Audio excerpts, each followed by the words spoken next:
This is Tony Poulos, reporting from Singapore. And today I have with me Mr. Chun-Ling Woon, who is the VP of Marketing and Business Development at ConceptWave. Chun-Ling, welcome. Good to have you here. I'm really interested in asking why a company would get involved with order management. It's a pretty boring part of the industry. You know, we've done many things. You know, order management is one of those spaces that was poorly done. And not done in a manner that is that could be repeatable, right? So, and not done in a manner that can scale.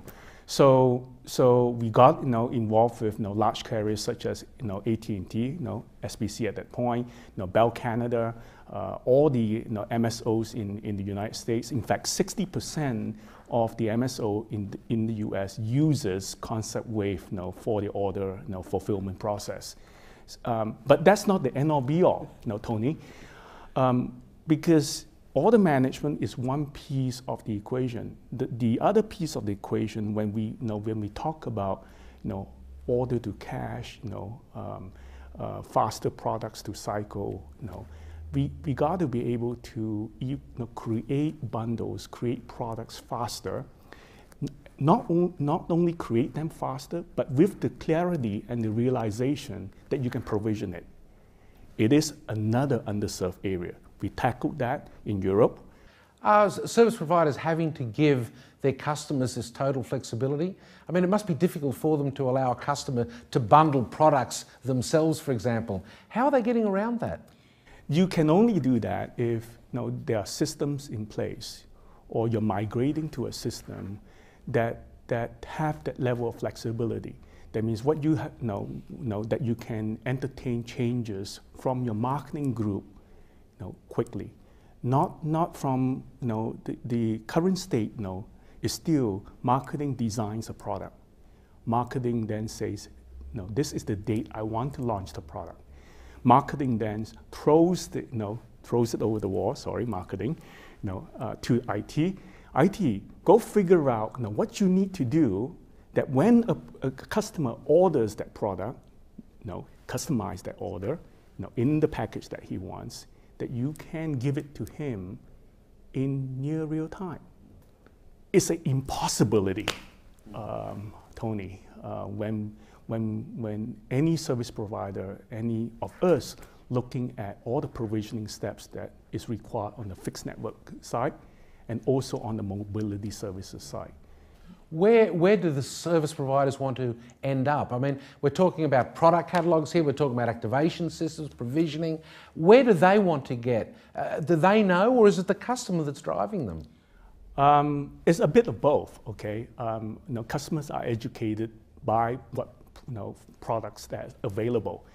And a lot of times, Tony, customer knows about products because they looked at what the service provider, incumbent service provider, is offering versus what the competitor is offering. So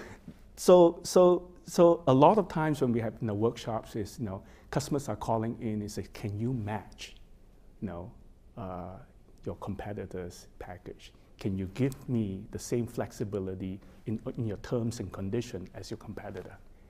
Right. So it's not only defining the service provider, defining a package, a set of products that the customer wants to order, but giving them the flexibility to choose. Which of the world markets is demanding the most at the moment in terms of being able to provision service quickly? Is Asia leading the way now, or is Europe still coming up with the creative tools, or is it America in terms of volume? Who are the drivers at the moment? Clearly, for innovative products, it is in Asia, and part of the reason is that the legacy systems are not that aged yet. They're still implementing new systems. A lot of the developed world, you're dealing with legacy systems that are still CIC, COBOL, based systems, and it's very difficult to do something like that. So so to get away from that legacy is why they are why they can be creative, why they can accelerate. Asia, we see that in Africa. I don't think any of us coming from North America would have envisioned that a mobile device is a banking device.